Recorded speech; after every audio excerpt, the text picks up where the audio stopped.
Good morning to all. Welcome to my channel Gundemeda vlogs. ఈరోజు నటి అశ్విని గారి గురించి తెలుసుకుందామండి. అశ్విని ఒక భారతీయ నటి. ప్రధానంగా తెలుగు, తమిళ మరియు మలయాళ చిత్రాల్లో నటించారు. వివిధ దక్షిణ భారత భాషల్లో 100కి పైగా సినిమాల్లో నటించారు. 14 జూలై 1967లో నెల్లూరులో జన్మించారు. 23 సెప్టెంబర్ 2012న చెన్నైలో మరణించారు. 1979 నుంచి 2012 దాకా సినీ పరిశ్రమలో కొనసాగారు.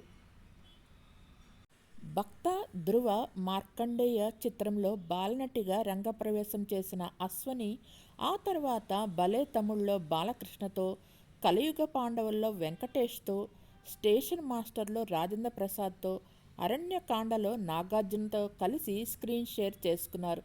ఎక్కువగా రాజేంద్ర ప్రసాద్ పక్కన సినిమాల్లో నటించారు. వీరిద్దరిది హిట్ పేర్. వీరు 23 సెప్టెంబర్ 2012న చెన్నైలోని శ్రీ రామచంద్ర ఆసుపత్రిలో మరణించారు. ఆమెకు కాలేయ సంబంధిత వ్యాధి ఉన్నట్టు తెలిసింది.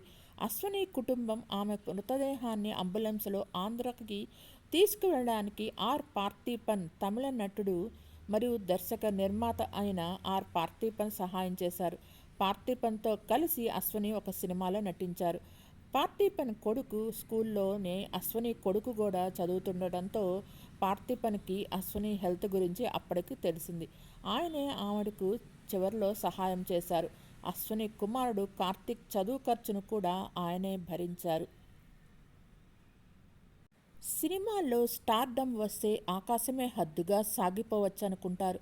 కానీ అది కొంతకాలమే. స్టార్డమ్ ఉన్నన్నాళ్ళు దాన్ని అనుభవిస్తారు. అది పోయిన తర్వాత ఏకాగ్రగా మారుతారు. 100కు పైగా సినిమాల్లో నటించి స్టార్ హీరోయిన్ స్టేటస్ అందుకున్న అందాల తార అశ్వని సినీ జీవితంలో కూడా ఇదే జరిగింది. వెండితెరపై వెలిగిన ఆమె అత్యంత దయనీయ స్థితిలో కనుమూశారు. ఆమె ప్రయాణం ఎలా మొదలైంది, ఎలా ముగిసింది అనేది ఈ కథనంలో చూద్దాం.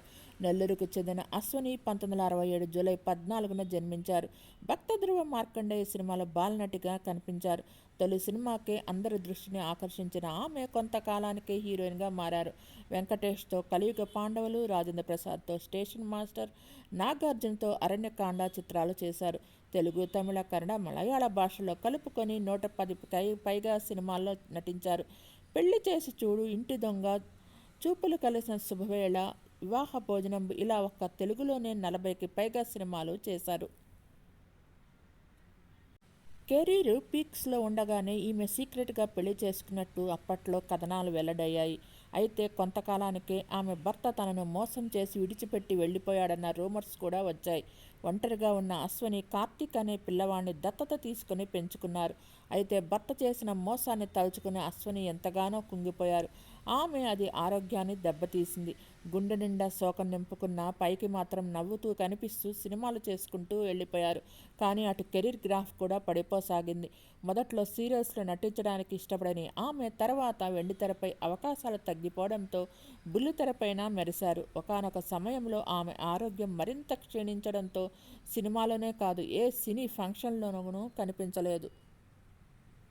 100 సినిమాలు చేసిందన్న మాటే గాని తనకు చెన్నైలో ఒక ఇల్లు మాత్రమే ఉండేదట. చివరి రోజుల్లో ఆర్థిక పరిస్థితి ఇబ్బందికరంగా మారడంతో దాన్ని కూడా అమ్మేసి అద్దె ఇంట్లో నివసించిందని సమాచారం. 2012లో ఆమె రీఎంట్రీ ఇవ్వనున్నట్లు ప్రకటించింది. ఒక సీరియల్కు కూడా సంతకం చేసింది. కానీ ఆమె శరీరం సహకరించలేదు. తీవ్ర అనారోగ్యంతో చెన్నైలోని శ్రీరామచంద్ర మెడికల్ కాలేజీ ఆసుపత్రిలో చేరారు. వైద్యులు ఎంత ప్రయత్నించినా ఆమెను బతికించలేకపోయారు.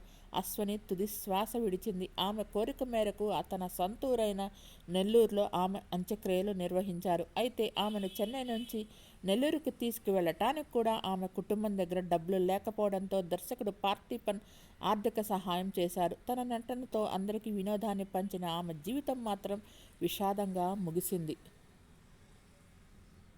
అశ్వని గురించి డైరెక్టర్ పార్థిపన్ ఒక సందర్భంలో మాట్లాడుతూ, పొందట్టి తెనై సినిమాకు నేను వేరే హీరోయిన్ని అనుకున్నాను.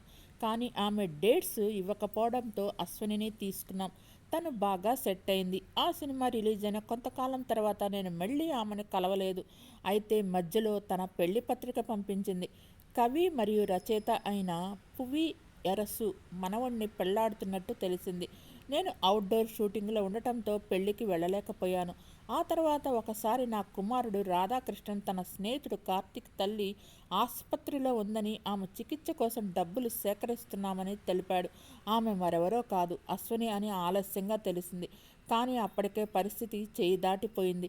చివరికి 2012 సెప్టెంబర్ 23వ తేదీన 45 ఏళ్ల వయసులో ఊపిరితిత్తుల క్యాన్సర్తో ఆమె కన్నుమూశారు. తన కొడుకును చదివించే బాధ్యత కూడా నేనే భుజాన వేసుకున్నాను అని తెలిపారు. నటుడు మరియు నిర్మాత దర్శకుడు అయిన పార్థిపన్ మరెవరో కాదు, మన తెలుగు నటి అయిన సీత భర్త. అగ్రనటులందరూ సరసన సెకండ్ హీరోయిన్ పాత్రలు చేశారు అశ్విని. మీకు ఈ వీడియో నచ్చినట్టయితే లైక్ చేయండి, కామెంట్ చేయండి. Thank you all. Please subscribe and support my channel Gundemeda vlogs. Thanks to each and every subscriber. నా ఛానల్ని కేవలం 5% మంది మాత్రమే సబ్స్క్రైబ్ చేసుకుని చూస్తున్నారు. Please subscribe and support my channel Gundemeda vlogs. నా ఛానల్లో ఓల్డ్ వీడియోస్ కూడా పలువురు సెలబ్రిటీస్ వీడియోస్ ఉన్నాయి. ఒకసారి చూడండి, మీకు నచ్చితే లైక్ చేయండి, కామెంట్ చేయండి. Thank you all.